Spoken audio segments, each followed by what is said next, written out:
ഈശോ മിശിഹായ്ക്ക് സ്തുതിയായിരിക്കട്ടെ. നമുക്കൊരു നിമിഷം പ്രാർത്ഥിക്കാം, കണ്ണുകളടയ്ക്കാം. വചനമാകുന്ന ദൈവമേ, ഞങ്ങളുടെ ജീവിതത്തിൽ വലിയൊരു പ്രകാശമായി വ്യാപരിക്കാൻ നീ കൃപ ചൊരിയണമേ. വചനത്തിൻ്റെ മാതാവേ, പരിശുദ്ധ അമ്മേ, ഞങ്ങൾക്ക് വേണ്ടി അമ്മ പ്രാർത്ഥിക്കണമേ. ആമേൻ. ദൈവത്തിൻ്റെ വചനം ഇങ്ങനെ പറയുന്നു, വെളിപാട് 12:1, സ്വർഗത്തിൽ വലിയ ഒരടയാളം കാണപ്പെട്ടു. സൂര്യനെ ഉടയാടയാക്കിയ ഒരു സ്ത്രീ, അവളുടെ പാദങ്ങൾക്കടിയിൽ ചന്ദ്രൻ, ശിരസിൽ 12 നക്ഷത്രം കൊണ്ടുള്ള കിരീടം. ഇത് യോഹന്നാന് കിട്ടിയ ഒരു വെളിപാടാണ്. സ്വർഗത്തിൽ കണ്ട വലിയൊരു അടയാളമാണ്. പരിശുദ്ധ അമ്മയെക്കുറിച്ചുള്ള ഒരു ദർശനമാണ്. സൂര്യനെ ഉടയാടയാക്കിയ സ്ത്രീ, പാദത്തിങ്കൽ ചന്ദ്രൻ, നക്ഷത്രങ്ങൾ കൊണ്ടുള്ള കിരീടം വെച്ച മാതാവ്. നമ്മൾ പലപ്പോഴും ഈ പരിശുദ്ധ അമ്മയുടെ ഈ സ്റ്റാച്ചു നമ്മൾ പലയിടത്തും കണ്ടിട്ടുണ്ട്. ഞാനിങ്ങനെ ഓർക്കുന്നുണ്ട്, കോട്ടയം വിമലഗിരി കത്തീഡ്രൽ, അവിടെ വിമലഗിരി മാതാവിൻ്റെ ഒരു സ്റ്റാച്ചു ഉണ്ട്. അത് ഈ വെളിപാട് 12:1 ബന്ധപ്പെട്ട സ്റ്റാച്ചു ആണ്. മാതാവിൻ്റെ പാദത്തിങ്കൽ ചന്ദ്രൻ, മാതാവിൻ്റെ കാപ്പ ഇങ്ങനെ സൂര്യൻ്റെ പ്രകാശത്തിൽ വെട്ടിത്തിളങ്ങുന്ന ഒരു കാപ്പയാണ്. ആ ഒരു കളറിലാണ്, ഒരു തീയുടെ കളറിലാണ് ആ ഒരു കാപ്പ ചെയ്തിരിക്കുന്നത്. തലയിൽ 12 നക്ഷത്രം. അപ്പോൾ അങ്ങനെയുള്ള സ്ഥലത്തൊക്കെ നമ്മൾ ചെന്നിരുന്ന് പ്രാർത്ഥിക്കാനൊക്കെ വലിയൊരു ആനന്ദവും പരിശുദ്ധ അമ്മയുടെ വലിയൊരു സാന്നിധ്യമൊക്കെ നമുക്ക് അനുഭവപ്പെടാറുണ്ട്. ഇതുമായിട്ട് കമ്പയർ ചെയ്ത് നമ്മൾ നോക്കുമ്പോൾ ഉൽപ്പത്തിയിൽ ഈ സൃഷ്ടിയുടെ കാര്യം പറയുമ്പോൾ ദൈവം ഒരു കാര്യം ഇങ്ങനെ നമുക്ക് പറഞ്ഞു തരുന്നുണ്ട്. ഉൽപ്പത്തി 1:14 മുതലുള്ള വാക്യങ്ങൾ, ദൈവം വീണ്ടും അരുൾ ചെയ്തു, രാവും പകലും വേർതിരിക്കാൻ ആകാശവിധാനത്തിൽ പ്രകാശങ്ങൾ ഉണ്ടാവട്ടെ. രാവും പകലും വേർതിരിക്കാനായിട്ട് ആകാശവിധാനത്തിൽ പ്രകാശങ്ങൾ ഉണ്ടാവട്ടെ. അവ ഋതുക്കളും ദിനങ്ങളും വർഷങ്ങളും കുറിക്കുന്ന അടയാളമായിരിക്കട്ടെ. അവ ഋതുക്കളും ദിനങ്ങളും വർഷങ്ങളും കുറിക്കുന്ന അടയാളമായിരിക്കട്ടെ. ഭൂമിയിൽ പ്രകാശം ചൊരിയാൻ വേണ്ടി അവ ആകാശവിധാനത്തിൽ ദീപങ്ങളായി നിൽക്കട്ടെ. അങ്ങനെ സംഭവിച്ചു. ദൈവം 2 മഹാദീപങ്ങൾ സൃഷ്ടിച്ചു. പകലിനെ നയിക്കാൻ വലുത്, രാത്രിയെ നയിക്കാൻ ചെറുത്. നക്ഷത്രങ്ങളെയും അവിടുന്ന് സൃഷ്ടിച്ചു. പകലിനെ നയിക്കാൻ വലുത്, രാത്രിയെ നയിക്കാൻ ചെറുത് നക്ഷത്രങ്ങളെയും അവിടുന്ന് സൃഷ്ടിച്ചു. ഭൂമിയിൽ പ്രകാശം ചൊരിയാനും രാവിനെയും പകലിനെ നിയന്ത്രിക്കാനും വെളിച്ചത്തെ ഇരുളിൽ നിന്ന് വേർതിരിക്കാനും ദൈവം അവയെ ആകാശവിധാനത്തിൽ സ്ഥാപിച്ചു. അവ നല്ലതെന്ന് ദൈവം കണ്ടു. ഇതെന്തിന് സ്ഥാപിച്ചു എന്ന് ചോദിച്ചു കഴിഞ്ഞാൽ, അവ ഋതുക്കളും ദിനങ്ങളും വർഷങ്ങളും കുറിക്കുന്ന അടയാളങ്ങളായിരിക്കാനാണ് സ്ഥാപിച്ചത്. അപ്പം നമ്മുടെ ജീവിതത്തിൽ ഈ ഋതുക്കളും കാലങ്ങളും വർഷങ്ങളും ദിനങ്ങളും അതും ഈ പരിശുദ്ധ അമ്മയുമായിട്ട് ദൈവപിതാവ് ഇങ്ങനെ ബന്ധപ്പെടുത്തിയിരിക്കുന്നു. കാരണം ദൈവപിതാവ് പരിശുദ്ധ അമ്മയ്ക്ക് എന്തോ ഒരു ദൗത്യമുണ്ട് നമ്മുടെ ദിനങ്ങളുമായിട്ട്. എന്ന് വെച്ചാൽ നമുക്കറിയാം, ഇങ്ങനെ കാലഘട്ടങ്ങൾ പോകുന്നത് നമുക്കറിയാം. നമുക്ക് വേനൽക്കാലമുണ്ട്, മഴക്കാലമുണ്ട്, വസന്തകാലമുണ്ട്, മഞ്ഞുകാലമുണ്ട്, ഇങ്ങനെ പല പല കാലങ്ങളുണ്ട് അല്ലേ. വിൻ്റർ സീസൺ, സമ്മർ സീസൺ എന്നൊക്കെ പറഞ്ഞിട്ട് സീസൺസ് ഉണ്ട്. 4 സീസൺസ് ഉണ്ടെന്നാണ് പറയപ്പെടുന്നത്.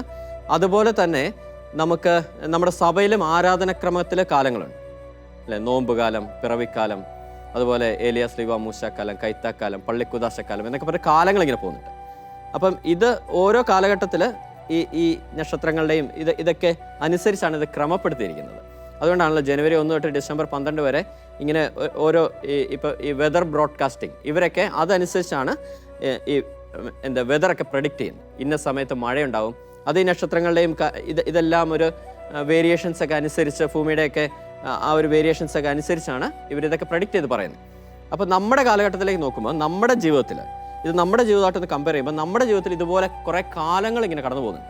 ഇതുപോലെ മഴക്കാലം, വേനൽക്കാലം എന്നൊക്കെ പറയുന്ന പോലെ തന്നെ നമ്മുടെ ജീവിതത്തിലും ആനന്ദത്തിൻ്റെ ഒരു കാലമുണ്ട്, വിഷമ സ്ഥിതിയിലൂടെ കടക്കുന്ന ഒരു കാലഘട്ടമുണ്ട്, ഒത്തിരി സഹനത്തിലൂടെ കടക്കുന്ന ഒരു കാലഘട്ടമുണ്ട് അല്ലേ. എന്തെങ്കിലും പ്രതിസന്ധിയിലൂടെ കടക്കുന്ന ഒരു കാലഘട്ടമുണ്ട്, രോഗത്തിൻ്റെ അവസ്ഥയിലൂടെ നമ്മൾ കടക്കുന്ന കാലഘട്ടമുണ്ട്. അങ്ങനെ പല പല കാലഘട്ടത്തിലൂടെ നമ്മളിങ്ങനെ കടന്നു പോകുന്നുണ്ട്. അപ്പോൾ ആ കാലഘട്ടവും ഈ പരിശുദ്ധ അമ്മയുമായിട്ട് ദൈവം എന്തോ വലിയ രീതിയിൽ ബന്ധപ്പെടുത്തിയിട്ടിരിക്കുന്നു. പരിശുദ്ധ അമ്മയ്ക്ക് അതിൻ്റെ മേലെ ഒരു കൺട്രോളുണ്ട്. ശരിക്കും ഇങ്ങനെ പറയാം, സൂര്യനെ ഉടയാടയാക്കിയ സ്ത്രീ, ചന്ദ്രനെ പാദത്തിങ്കിലാക്കിയ സ്ത്രീ. നമുക്കിപ്പം പകലിനെ നയിക്കുന്ന സൂര്യനാണ്. പകൽ നമുക്ക് 12 മണിക്കൂറുണ്ട് നമുക്കറിയാം. അതുപോലെ തന്നെ രാത്രിയെ നയിക്കുന്നത് ചന്ദ്രനാണ്. രാത്രിയും 12 മണിക്കൂറുണ്ട്. ഇപ്പം പകല് രാത്രി 12 മണിക്കൂർ പ്ലസ് 12 മണിക്കൂർ ഈക്വൽ ടു 24 hours ആണ്. അത് ഇൻറ്റു 365 ആണ് ഒരു വർഷം എന്ന് പറയുന്നത്. അപ്പോൾ നമുക്ക് ഒരു വയസ്സായി എന്നൊക്കെ പറയുമ്പോഴത്തേക്ക്, അല്ലെ 2 വയസ്സായി എന്നൊക്കെ പറയുമ്പോഴത്തേക്ക് ആ 365 ദിവസം നമ്മൾ ജീവിച്ച് മുമ്പോട്ട് പോകുമ്പോഴാണ് ശരിക്കും പറഞ്ഞാൽ നമുക്ക് ഒരു വയസ്സായി എന്ന് കണക്കാക്കുന്നത്. കാരണം നമ്മുടെ ഒരു വർഷം 365 ദിവസമായിട്ടാണ് നിജപ്പെടുത്തിയിരിക്കുന്നത്. അപ്പം നമ്മുടെ ഒരു ആയുസിൻ്റെ ഒരു വർഷം എന്ന് പറയുന്നത് 365 ദിവസമാണ്. എന്ന് വെച്ചാൽ 365 പകലും 365 രാത്രിയും. ഇത് കൺട്രോൾ ചെയ്യുന്ന സൂര്യനും ചന്ദ്രനാണ് പുറമെ. ഇതുപോലെ തന്നെ നമ്മുടെ ആത്മീയ ജീവിതത്തിൽ, നമ്മുടെ ഭൗതിക ജീവിതത്തിൽ, നമ്മുടെ കുടുംബ ജീവിതത്തിൽ, നമ്മുടെ വളർച്ചയുടെ കാലഘട്ടങ്ങളിൽ നമുക്കും അല്ലേ 12 മണിക്കൂർ നമ്മൾ ജീവിക്കുന്നു. പകൽ നമ്മൾ ജീവിക്കുന്നു, രാത്രി നമ്മൾ റെസ്റ്റ് എടുക്കുന്നു. സാധാരണ അങ്ങനെയാണ്. ഇന്നത്തെ കാലഘട്ടത്തിൽ അതൊക്കെ ഒത്തിരി വ്യത്യാസം വന്നിട്ടുണ്ട്. ഇന്ന് രാത്രിയാണ് നമ്മൾ ജീവിക്കുന്നത്, പകലാണ് റെസ്റ്റ് എടുക്കുന്നത്. അപ്പോൾ അതിനൊക്കെ നമ്മൾ ഒരുപാട് വ്യത്യാസങ്ങൾ വന്നിട്ടുണ്ട്. എനിവേ നമ്മളൊരു കുറേ സമയം നമ്മൾ പുറത്ത് വ്യാപരിക്കും. മറ്റുള്ളവരുടെ ഇടയിൽ, നമ്മുടെ ജോലി മേഖലയിൽ, പഠന മേഖലയിലൊക്കെ നമ്മൾ വ്യാപരിക്കാറുണ്ട്. കുറച്ച് സമയം നമ്മൾ റെസ്റ്റ് എടുക്കാറുണ്ട്. അപ്പോൾ നമ്മൾ പുറത്ത് വ്യാപരിക്കുന്ന ആ ഒരു മേഖലയിലാണ് നമുക്ക് ഒത്തിരി കാര്യങ്ങൾ നമ്മൾ ആർജിച്ചെടുക്കുന്നത്. നമ്മുടെ അറിവുകൾ, നമ്മുടെ ബോധ്യങ്ങൾ, കൃപകൾ, ശുശ്രൂഷയിൽ നമ്മളെ കൃപാവരങ്ങൾ, ഇതൊക്കെ നമ്മൾ ആർജിച്ചെടുക്കുന്നത് നമ്മുടെ ഒരു അനുഭവത്തിൻ്റെ തലത്തിലാണ്. അത് നമ്മൾ വ്യാപരിക്കുമ്പോഴാണ്. അപ്പോൾ നമുക്ക് പകല് നമ്മളെ സൂര്യൻ നയിക്കുന്നു, രാത്രി ചന്ദ്രൻ നയിക്കുന്നു. അപ്പോൾ പകല് 12 മണിക്കൂർ, രാത്രി 12 മണിക്കൂർ, ഈക്വൽ ടു 24 hours. അത് എൻ്റെ 365 ആണ് 1 year എന്ന് പറയുന്നത്. അപ്പോൾ നമ്മുടെ ആയുസ്സിൽ ഒരു വയസ്സ് എന്നൊക്കെ പറയുന്നത് 365 ദിവസം നമ്മൾ ജീവിക്കുമ്പോഴാണ്. 365 പകൽ നമ്മൾ ജീവിക്കുന്നു, രാത്രി നമ്മൾ വിശ്രമിക്കുന്നു. എന്ന് വെച്ചാൽ 365 ദിവസം നമ്മൾ കുറേ കാര്യങ്ങൾ സ്വായത്തമാക്കി എടുക്കുന്നുണ്ട്. നമുക്ക് അറിവ്, നമ്മുടെ ബോധ്യങ്ങൾ, ജ്ഞാനത്തിൻ്റെ തോത്, നമ്മുടെ പ്രൊഫഷനിലെ വളർച്ച, കൃപാവരങ്ങൾ, ശുശ്രൂഷയിലെ വളർച്ച, അങ്ങനെ ഒത്തിരി കാര്യങ്ങൾ നമ്മൾ ആർജിച്ചെടുക്കുന്നുണ്ട്. അപ്പം ഇതും ഈ പരിശുദ്ധ അമ്മയും തമ്മിൽ വലിയൊരു ബന്ധമുണ്ട്. കാരണം പരിശുദ്ധ അമ്മയ്ക്ക് നമ്മൾ ഈ ആർജിച്ചെടുക്കുന്ന സമയമുണ്ടല്ലോ. ഇപ്പം ഫോർ എക്സാമ്പിൾ, നമ്മൾ പുതുതായിട്ടൊരു കമ്പനിയിൽ ജോലിക്ക് കയറി എന്ന് കരുത്. ഇപ്പോൾ ജോലി കയറി കഴിയുമ്പോൾ നമ്മൾ ആദ്യം കുറേ ജോലികളൊക്കെ ഏൽപ്പിക്കുന്നു. അപ്പോൾ ആദ്യം കുറച്ച് ട്രെയിനിങ്ങിൻ്റെ ടൈം ആയിരിക്കും. നമുക്കൊരു 3 months to 6 months നമുക്കൊരു ട്രെയിനിങ് പീരീഡ് ആയിരിക്കും.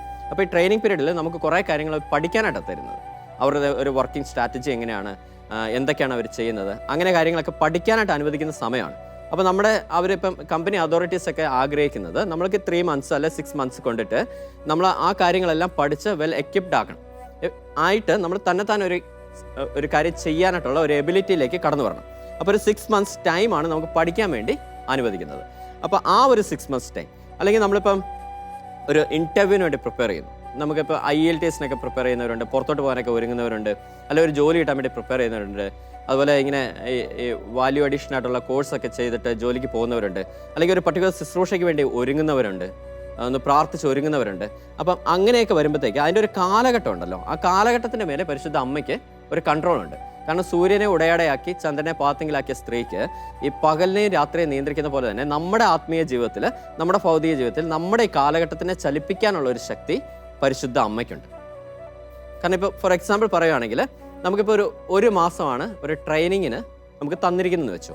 ഒരു 1 month ആണ്. ഇപ്പോൾ 30 days ട്രെയിനിങ് പീരീഡിലൂടെ നമ്മൾ കടന്നു പോയിക്കൊണ്ടിരിക്കുകയാണ്. അപ്പോൾ ഈ 30 ദിവസം കൊണ്ട് നമ്മൾ ഈ പഠിച്ചെടുക്കുന്ന കാര്യങ്ങൾ വേണമെങ്കിൽ പരിശുദ്ധ അമ്മയ്ക്ക് 3 ദിവസം കൊണ്ട് പഠിപ്പിക്കാൻ പറ്റും. കാരണം ഈ സൂര്യനെയും ഉടയടയാക്കി ചന്ദ്രനെ പാത്തെങ്കിലാക്കിയ സ്ത്രീക്ക് ഈ 12 hours + 12 hours 24 hours കൊണ്ടാണ് ഇത് കറങ്ങി ഒരു ദിവസം ആകുന്നത്. അതിനെ വേണമെങ്കിൽ 2.4 hours കൊണ്ട് കറക്കാം പരിശുദ്ധമേ. നമ്മുടെ ജീവിതത്തിലാണ്, ഇത് പുറത്തല്ല, നമ്മുടെ ആത്മീയ ജീവിതത്തിൽ ഇത് 2.4 hours കൊണ്ടിട്ട് വേണമെങ്കിൽ പരിശുദ്ധ അമ്മയ്ക്ക് കറക്കാൻ പറ്റും. അപ്പോൾ അങ്ങനെ വരുമ്പോൾ നമ്മളൊരു 10 ഇരട്ടി റാപ്പിഡായിട്ട് ഈ സംഭവം നമ്മൾ ലേൺ ചെയ്ത് പെട്ടെന്ന് എടുക്കുകയാണ്, പരിശുദ്ധ അമ്മയുടെ കൈക്ക് പിടിക്കുകയാണ്. ഇപ്പം ഞാൻ എൻ്റെ ജീവിതത്തിലൊക്കെ ഓർക്കുന്നുണ്ട്, ഞാനൊക്കെ ജപമാല ചൊല്ലി ആരംഭിച്ചത് ശരിക്കും പറഞ്ഞാൽ ഞാനൊരു അക്രൈസ്തവ കുടുംബത്തിൽ നിന്ന് മാമോസ സ്വീകരിച്ച് വന്നൊരു വ്യക്തിയാണ്.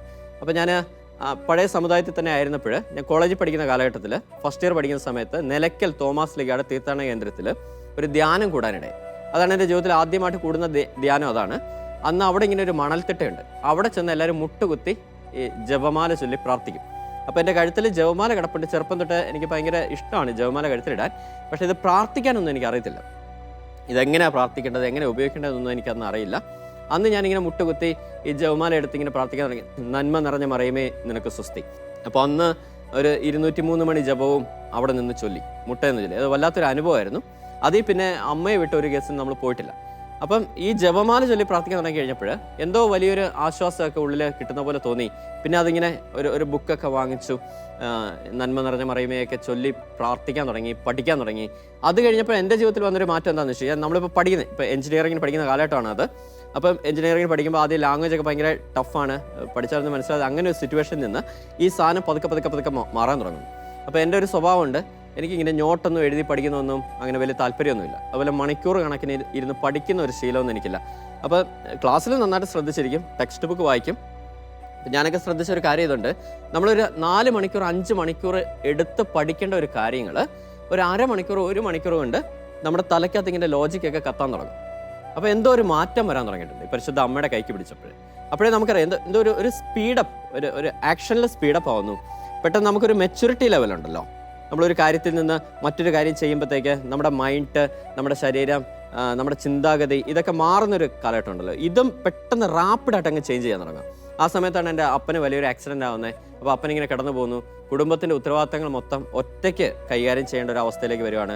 അത് അപ്പൻ ആക്സിഡൻ്റ് ആവുന്നത് എൻ്റെ 21ാമത്തെ വയസ്സിലാണ്. 1 മണിക്കൂറിൽ മരിച്ചു പോകുമെന്ന് പറഞ്ഞ് ഹോസ്പിറ്റലിൽ അഡ്മിറ്റ് ആക്കിയ അപ്പൻ, വീട്ടിൽ ബാങ്ക് ബാലൻസോ കാര്യങ്ങളൊന്നുമില്ല. അപ്പോൾ അങ്ങനത്തെ ഒരു സിറ്റുവേഷനിൽ നമുക്ക് തന്നെ ഹാൻഡിൽ ചെയ്യേണ്ടി വന്നു. കാരണം എനിക്ക് പഠിക്കാനായിട്ടുള്ള പൈസ ഉണ്ടാക്കണം, അപ്പനെ നോക്കണം, പെങ്ങളെ ജസ്റ്റ് നേഴ്സിങ്ങിന് കയറിയതുള്ളൂ, അവളെ പഠിപ്പിക്കണം, അമ്മയെ നോക്കണം. അപ്പോൾ ഈ കാര്യങ്ങളെല്ലാം കൊണ്ടുപോകണം അല്ലേ. ഇപ്പം ഫ്രീ ആയിട്ട് ആരും നമുക്കൊന്നും തരത്തില്ലല്ലോ. അപ്പോൾ എല്ലാം നമ്മൾ തന്നെ ഓടേണ്ടി വരും. അപ്പോൾ ആ 21ാമത്തെ വയസ്സ് തൊട്ടിട്ട് ഒറ്റയ്ക്ക് ഓടാൻ തുടങ്ങിയ ഒരു വ്യക്തിയാണ് ഇന്നും ഓടിക്കൊണ്ടിരിക്കുന്നത്. അപ്പോൾ ആ ഓട്ടത്തിൻ്റെ ഇടയ്ക്ക് നമുക്ക് ഒത്തിരി കാര്യങ്ങൾ പെട്ടെന്ന് റാപ്പിഡായിട്ട് ചെയ്യാൻ സഹായിച്ചുകൊണ്ടിരുന്ന പരിശുദ്ധ അമ്മയുടെ വലിയൊരു മാധ്യസ്ഥമാണ്. അമ്മ ഇതിങ്ങനെ കറക്കാൻ തുടങ്ങും. ഈ നമ്മുടെ കാലചക്രത്തെ ഭയങ്കര സ്പീഡപ്പ് ചെയ്യാൻ തുടങ്ങും. അതാണ് ഈ കാനായിലെ കല്യാണ നാളിൽ സംഭവിച്ചത്. കാരണം യേശു പറയുന്നുണ്ട് എനിക്ക് സമയമായിട്ടില്ല. കാരണം എന്നാന്ന് ചോദിച്ചാൽ സമയമായിട്ടില്ലെന്ന് പറഞ്ഞു കഴിഞ്ഞാൽ ഇപ്പം അമ്മ പറയുന്നുണ്ട് അവൻ പറയുന്ന നിങ്ങൾ എന്താണെന്ന് വെച്ചാൽ ചെയ്യാൻ. കാരണം അവൻ പറയുന്ന കാര്യം നമ്മുടെ ജീവിതത്തിൽ നമ്മൾ ചെയ്യുന്നില്ല. അത് ചെയ്യുന്ന സമയത്ത്, അത് പ്രാക്ടിക്കലി ഇംപ്ലിമെൻ്റ് ചെയ്യുന്ന സമയത്ത് നമ്മുടെ സമയം ആവുന്നത് യഥാർത്ഥത്തിൽ. ഫോർ എക്സാമ്പിൾ ഇപ്പം ഇങ്ങനെ പറയുന്നുണ്ട്, ഈശോ പറയുന്നുണ്ട്, ഒരു വചനമൊക്കെ പറയുന്നുണ്ട്, നിങ്ങൾ വിധിക്കരുത്, നിങ്ങൾ വിധിക്കുന്ന വിധിയാൽ തന്നെ നിങ്ങൾ വിധിക്കപ്പെടും എന്ന് പറയുന്നുണ്ടല്ലോ. അപ്പോൾ നമ്മൾ പല വ്യക്തികളെ ഇങ്ങനെ രാവിലെ തൊട്ട് വൈകിട്ട് വരെ ഇങ്ങനെ വിധിച്ചുകൊണ്ടിരിക്കുക. അപ്പോൾ വിധിച്ചുകൊണ്ടിരിക്കുമ്പോൾ ഇതിൻ്റെ ഇൻഡയറക്റ്റായിട്ട് കുറേ കാര്യങ്ങൾ നമ്മുടെ ജീവിതത്തിൽ വരും, കുറേ തടസ്സങ്ങളുണ്ടാവും.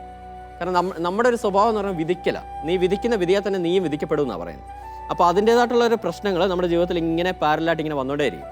അപ്പോൾ ഈ പ്രശ്നം സ്റ്റിൽ അവിടെ തന്നെ അങ്ങ് നിൽക്കുക. അപ്പോൾ ഈ പ്രശ്നം മാറാൻ വേണ്ടിയാണ് നമ്മൾ പ്രാർത്ഥിക്കുന്നത്, നമ്മൾ ഒത്തിരി എഫേർട്ടൊക്കെ എടുക്കുന്നത്. പക്ഷേ വിധിക്കുന്ന ഒരു സ്വഭാവം നമ്മൾ മാറ്റം വരുത്തുന്നില്ല. അപ്പോൾ മാറ്റം വരുത്താത്തിടത്തോളം കാലം ഈ പ്രശ്നം അവിടെ തന്നെ നിൽക്കും. അപ്പോൾ നമുക്കിതിങ്ങനെ മനസ്സിലാവുകയാണ്, നമ്മൾ പരിശുദ്ധ അമ്മയുടെ കൂട്ട് പിടിച്ചിട്ട് നമ്മൾ നിന്ന് കഴിഞ്ഞാൽ ചിലപ്പോൾ ഈ ഒരു നാളെ ഒരു സുപ്രഭാതത്തിൽ എണീക്കുമ്പോഴത്തേക്ക് എൻ്റെ ഈ വിധി എന്ന് പറയുന്ന, വിധിക്കൽ എന്ന് പറയുന്ന സ്വഭാവം കംപ്ലീറ്റ് മാറണമെന്നില്ല. കാരണം ഇത് ദിവസങ്ങളെടുക്കും. കാരണം ഒരു ഇരുമ്പിന് തുരുമ്പ് പിടിച്ചെന്ന് വെച്ചോ, നമ്മളൊരു ഫയൽ എടുത്തിട്ട് ഇതിനെ ഇങ്ങനെ രാഗി ശരിയാക്കുകയാണ്. ഒറ്റ രാഗിയെ തുരുമ്പ് മാറുമോ? ഇല്ല. ചിലപ്പോൾ വർഷങ്ങൾ തഴമ്പിച്ച തുരുമ്പായിരിക്കും. അത് ചിലപ്പോൾ മണിക്കൂറുകൾ ഇരുന്ന് രാകേണ്ടി വരും. ഇതുപോലെ തന്നെ ഈ ഒരു process day by day continue ചെയ്യേണ്ടി വരും. അങ്ങനെ കണ്ടിന്യൂ ചെയ്ത് ചിലപ്പോൾ ഒരു 5 വർഷം കഴിയുമ്പോഴായിരിക്കും നമ്മൾ പരിപൂർണമായിട്ട് നമ്മൾ ആരെയും വിധിക്കാത്ത ഒരു ക്യാരക്ടറിലേക്ക് നമ്മൾ മാറുന്നത്. അങ്ങനെ മാറിക്കഴിയുമ്പോൾ ഈ 5 വർഷം കഴിയുമ്പോഴായിരിക്കും ഈ പ്രശ്നത്തിന് ഒരു സൊല്യൂഷൻ കണ്ടുപിടിക്കുന്നത്. ഇതാണ് യേശുവിൻ്റെ സമയം എന്ന് പറയുന്നത്. എൻ്റെ സമയം ആയിട്ടില്ല, കാരണം ഇവന് ഈ ക്യാരക്ടർ മാറ്റം വന്നിട്ടില്ല.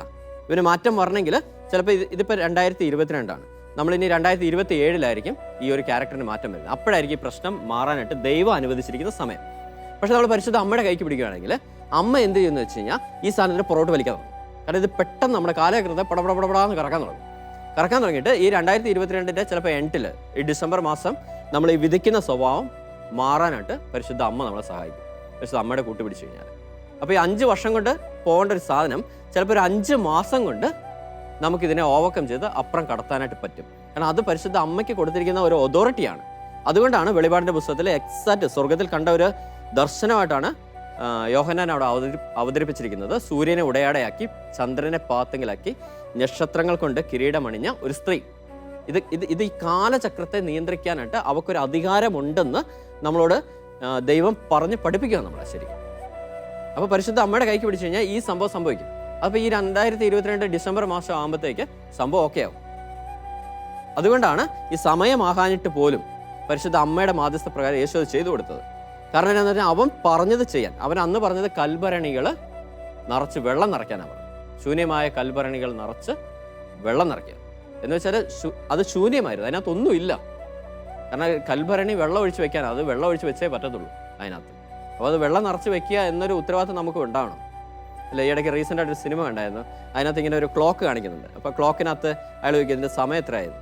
കാരണം അത് ഏതാണ്ട് ഒരു 11:10 നിന്ന് പോയതാണ്. നിന്ന് പോയിട്ട് ഒരു 30 വർഷമായി, ഒരു 10-20 വർഷമായി എന്നാണ് പറയുന്നത്. അപ്പോൾ 20 വർഷമായിട്ട് അതിൻ്റെ ഒരു ബാറ്ററി പോലും മാറ്റാനായിട്ട് ഈ ഓഫീസിൽ പറ്റുന്നില്ലെന്നാണ് പറയുന്നത്. അങ്ങനെ ബാറ്ററി മാറ്റാതിരിക്കരുത് അതിനകത്ത്. കാരണം ഒരു ക്ലോക്ക് എന്ന് പറഞ്ഞാൽ ഓടാനുള്ളതാണ്. അപ്പോൾ നിന്ന് പോയി കഴിഞ്ഞാൽ നമ്മുടെ ഒരു ഉത്തരവാദിത്തമാണ് അത് മാറ്റിയിടുക എന്നുള്ളത്, അതിനെ ഫില്ല് ചെയ്യുക എന്നുള്ളത്. അപ്പോൾ എവിടേക്കും ഒരു ഫില്ല് ചെയ്യേണ്ട ഒരു സാധനം എം ടി ആയിട്ട് കിടക്കുക. നമ്മുടെ ഉള്ളിൽ ഇതുപോലെ നമ്മുടെ പല കൽഭരണികളും നമ്മുടെ ഉള്ളിൽ എം ടി ആയിട്ട് കിടക്കുക. അവിടെ പല കാര്യങ്ങൾ വെച്ച് ഫില്ല് ചെയ്യണം.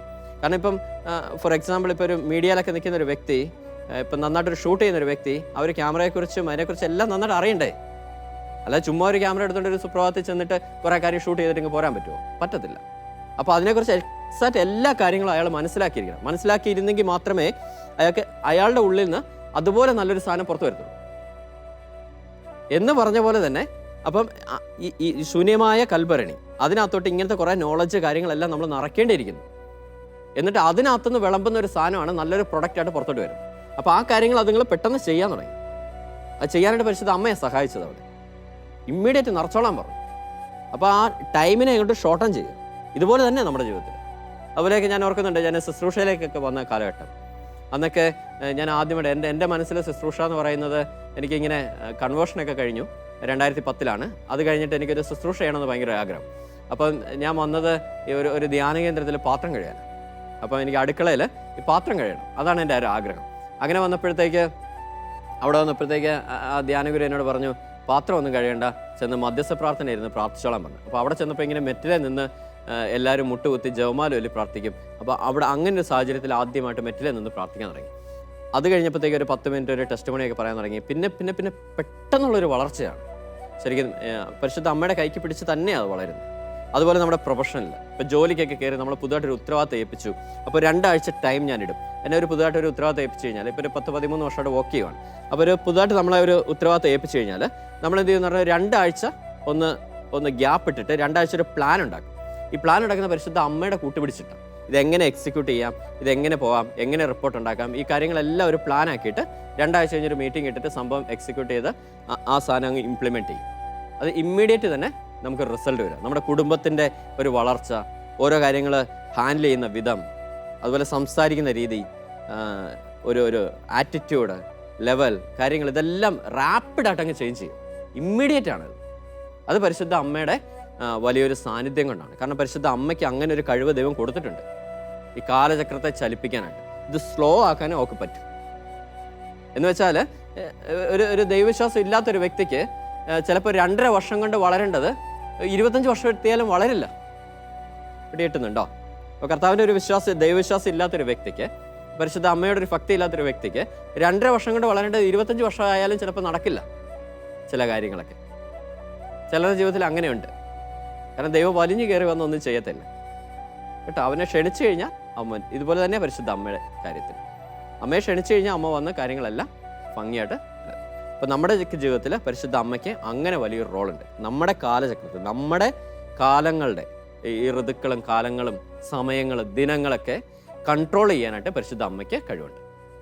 നമ്മുടെ വളർച്ചയുടെ ഘട്ടത്തെ കൺട്രോൾ ചെയ്യാനായിട്ട് ഇമ്മീഡിയറ്റ് ഒരു കല്യാണം കഴിക്കുമ്പോൾ ഒരു ആണിൽ നിന്ന് പുരുഷനിലേക്ക് മാറുമല്ലേ, പെട്ടെന്ന് മാറ്റാനായിട്ട് പരിശുദ്ധ അമ്മയ്ക്ക് പറ്റും.